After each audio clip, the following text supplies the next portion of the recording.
Welcome to Sweet Life Beat Life. We hope this video helps. In this video, I will explain how to change a starter in a Jeep Cherokee. First, prioritize safety by disconnecting the negative battery cable.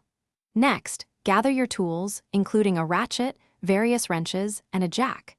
Make sure your vehicle is on a stable, flat surface and properly supported with jack stands. This preparation is crucial for a smooth and safe repair process. Once prepared, locate the starter motor, usually found on the passenger side of the engine block. You might need to remove a few components, like a heat shield or a section of the exhaust, to gain clear access. Carefully disconnect the main power cable and the smaller solenoid wire from the old starter. Take photos if it helps you remember the wiring configuration. With the electrical connections removed, unbolt the old starter from its mounting points on the transmission housing. It typically has 2 or 3 bolts. Once the old unit is out, carefully position the new starter in place. Secure it tightly with the mounting bolts, ensuring they are torqued to specification. Finally, reconnect the electrical wires, making sure they are snug and correctly attached.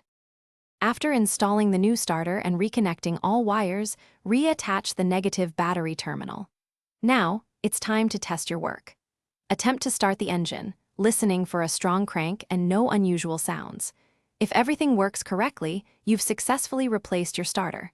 Remember to check the description for a link to Darn Tough Socks and other great deals. Enjoy your smoothly starting Jeep.